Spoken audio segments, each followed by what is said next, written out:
Is now an awful time to build a gaming PC? Is a question on lots of people's minds right now. With the rumour mill alight about new GPU and CPU releases, and AMD recently announcing the start of their 7000 series lineup, there's a tantalising prospect on the horizon of either next-gen, much more powerful hardware, or great deals to be had on current-gen kit like the RTX 3000 series. But should you sit around and wait, risking a repeat of RTX 3000, where they brought out great GPUs that no one actually could end up buying? Or should you actually hold tight this time round for sure, and pick yourself up some great deals on old hardware, or some great deals on new hardware? Let's talk about it. The massive talking point in the PC hardware industry right now is of course AMD Ryzen 7000. At what would have been Computex, AMD laid the groundwork for their brand new CPU release, which we're expecting to see in the coming months.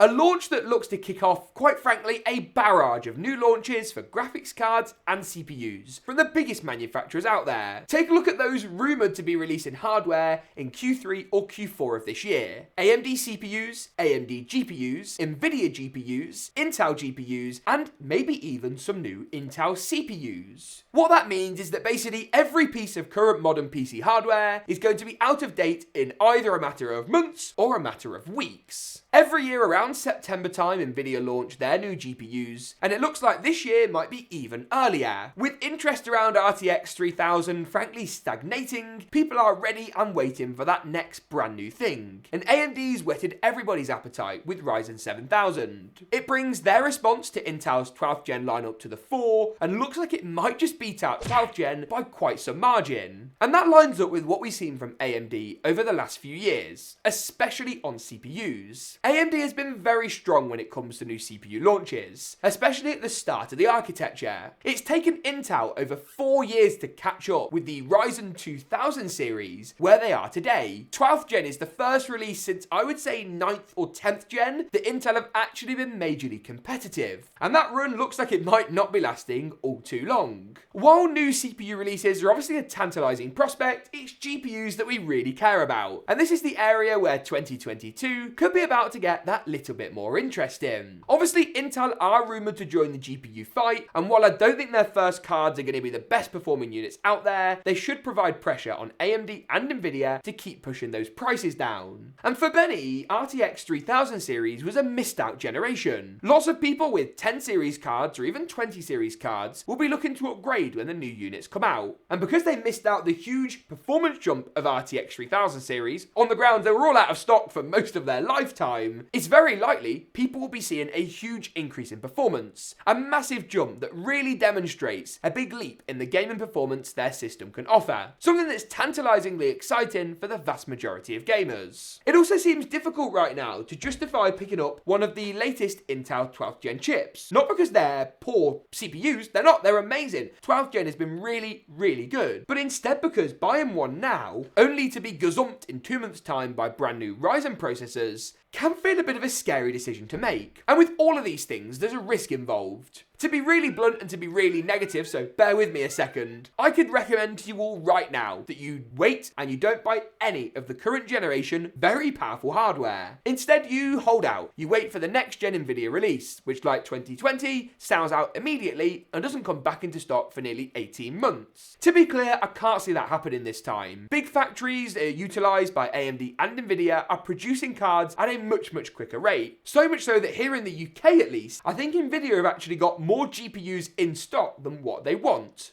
Looking at some of their sales campaigns, which have been great by the way for consumers and value for money, it seems that actually Nvidia might be intent on shifting more RTX 3000 series cards before 4000 series launch. And that's because as soon as the next gen cards drop, these older ones should theoretically fall in price quite significantly. The market also feels like it's getting more competitive. With inflation and the cost of living around the world increasing and uncertainties about global recessions, people are evidently being more careful with with the money in their back pocket, meaning more than ever, consumers are motivated by the price of a GPU rather than just it being 30% better than the previous generation. Because at the end of the day, being 30% better than last gen and costing 30% more doesn't really gain you anything anyway. You might as well have gone for a higher end card from the previous generation. But equally on the flip side, you could go, right, I'm not going to wait for the new releases and I'm going to buy right now. And we could see new CPUs with 20% more performance. We could see new GPUs that take things up a notch by 30% at maybe even cheaper prices. Something that would be hugely disappointing if you pulled the trigger right now and built yourself a gaming PC with your hard-earned cash. There is no correct answer to the question as to whether or not you should wait. But is now a pretty bad time to build a gaming PC? Probably yes. The only saving grace in all of this is that the current period is the only time really in the last 2 years that you've been able to build a system for a reasonable price point. For many people fed up at waiting for new hardware and price drops and stock, now might just be the time to bite the bullet. If you've got a bad system that's not delivering you the performance you want, just go ahead and build a PC. The RTX 3050 and 3060 are particularly well positioned and not looking like they're going to be replaced anytime soon. The likes of Nvidia and AMD will always start off with the higher yield cards. They'll always start off with your 3080 or your RX 6800 XT, GPUs where there is far more profit involved than on something like an RTX 3050 or 3060. If you're looking to build a system that really is the best of the best, now is a bad time to build a PC. And if you're looking for something with an RTX 3070 even in that mid-tier, it's probably worth waiting out. But if you're a budget gamer, there's never really been a better time to buy, at least not in the last 2 years. Sorry to be quite so negative and gloom and gloom, one or the other, one of the two, on this nice sunny UK morning, but I hope this has provided a bit of insight into what the market looks like right now. Keep an eye on those deals for 3000 series, because once the new series launch, the cards won't be around for long. And it might not actually be a bad time to start looking out for some nice offers on the card that you've been waiting to buy for over a year. If you enjoyed this video, make sure to give it a big old like rating, get subscribed, thanks for tuning in,